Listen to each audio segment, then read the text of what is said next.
Hi, I'm Sam, And I'm Rev. and we are going around America's Great Loop having a great time on the Here's to Us, a Carver 504 motor yacht. And today we're going to tell you about our trip from Apalachicola to Carrabelle. It's only about 30 miles, and we're getting excited we're starting to plan for the big crossing of the Gulf.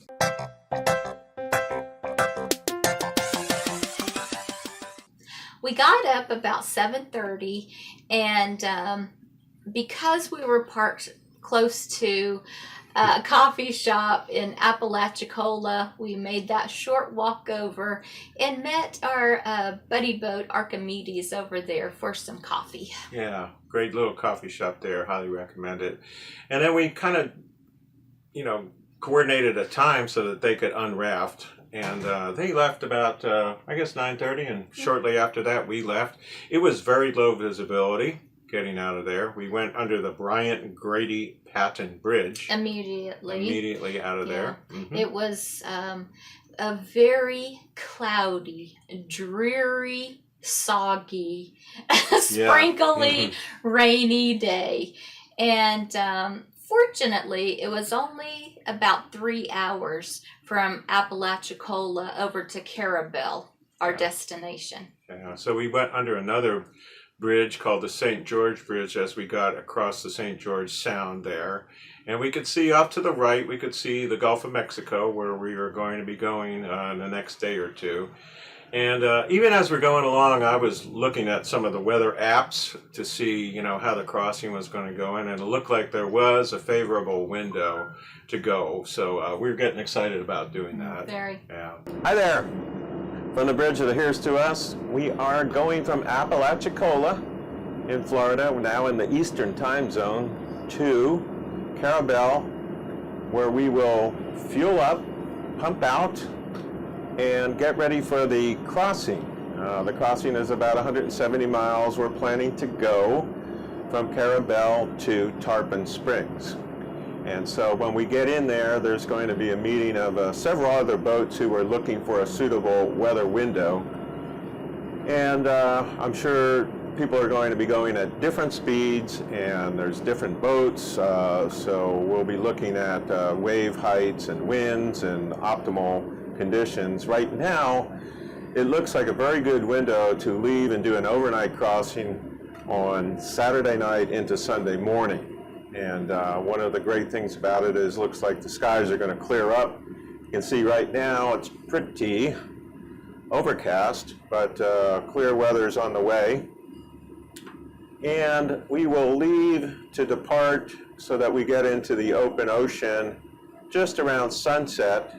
And the great thing is about 2 hours later, we'll have a moon that'll be 97% full illumination. So we're looking forward to that as long as Mother Nature cooperates. So we'll see how that goes. Currently underway, it's a pretty kind of a boring ride today. So I thought I'd address one of the questions that we get just briefly, and later we'll do a little bit more in-depth video on anchoring. But one of the questions we got was, how do you know where to anchor? And so that's a very good question. So there are a number of different resources. I'm going to briefly go through them. And if we can kind of look in here on this chart plotter, we can see that here on our Garmin chart plotter, there's a little anchor. So when I press on that, it's going to tell me that's Carrabelle Beach. And I can go to that and get information on it. Let me redo this here. So you see the little anchor symbol. I'll press on that. I'll go to that.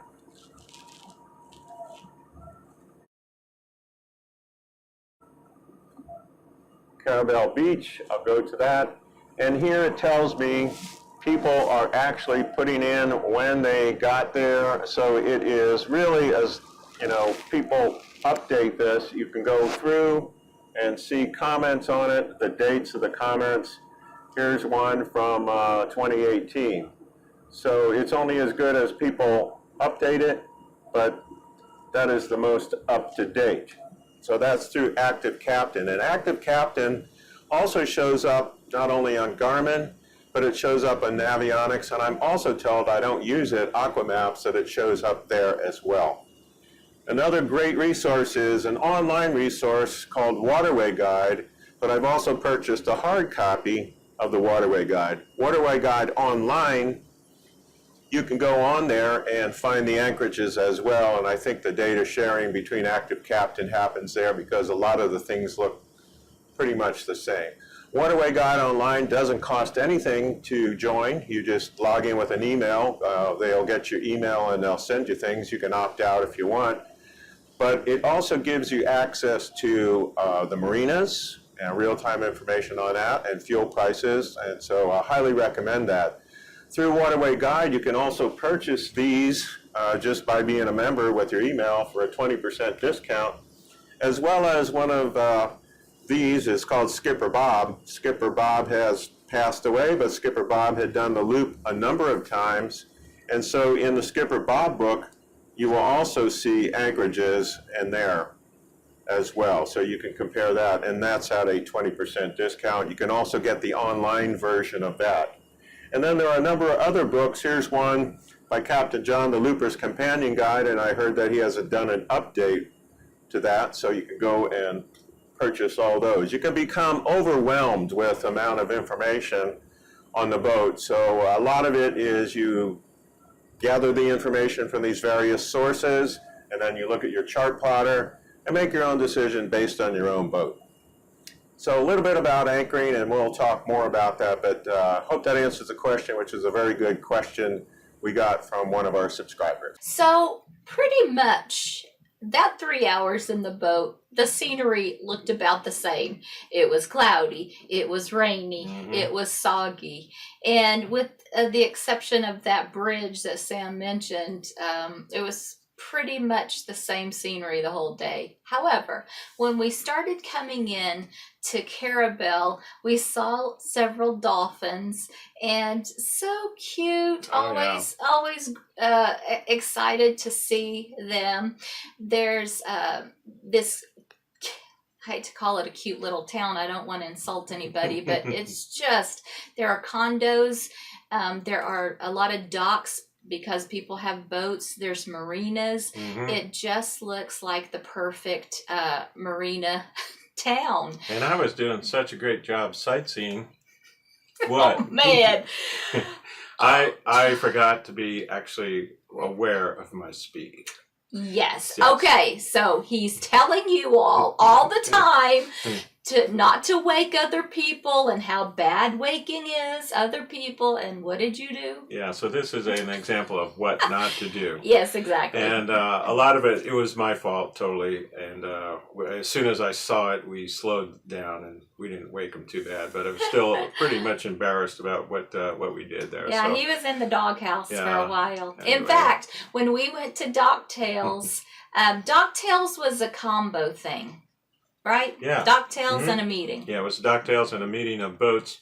Everybody's getting different weather forecast of, what the crossing is going to look like. So, you can imagine about 15 boats, 15 different opinions, and about 9 different apps, and people are looking at different things. But before that, he had a chance to apologize to the people that were there at that meeting about waking them. And, it was interesting as everybody was like, hey, it didn't even bother us, so we recognized it soon enough, but I saw some angry loopers out there waving their arms at you. Anyway, so tell them about the meeting. What not to do. Yeah, the meeting was interesting. Like I said, a lot of folks with different size boats, different speeds, different routes that they're going across, so arriving at consensus on this is really difficult, but it was good to compare notes with other captains and people there.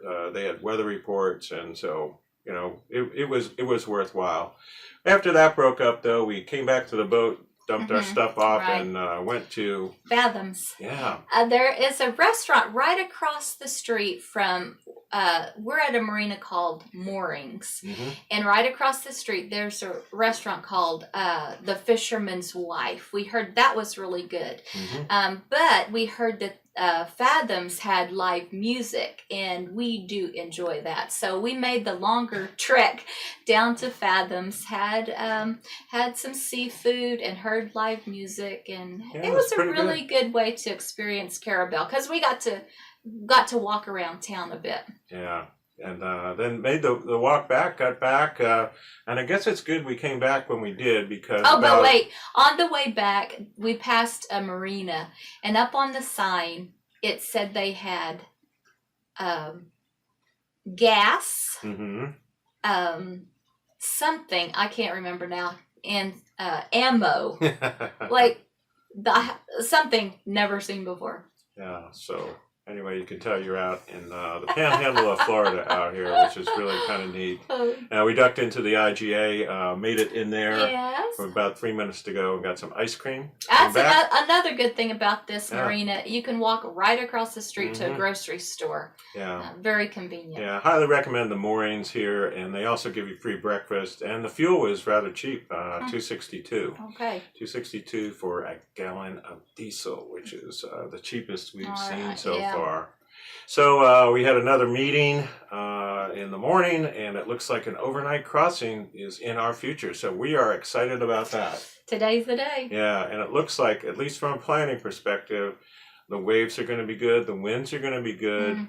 We're going to have clear skies with pretty much a full moon coming up about 2 hours after sunset. So we will arrive, if everything works out just fine, we will arrive in Tarpon Springs at about 11 o'clock in the morning. And we will be coming in on a rising tide. And so it very all good. should work out just fine. Yeah, We'll let see you how it know. does. Well, this could be our last YouTube video Oh, if it come doesn't. Just kidding. Yeah. Anyway, so probably about 12 or 13 boats going out there. All right then. All right. See you next time on the Here's to Us on America's Great Loop. Thanks for tuning in. Bye.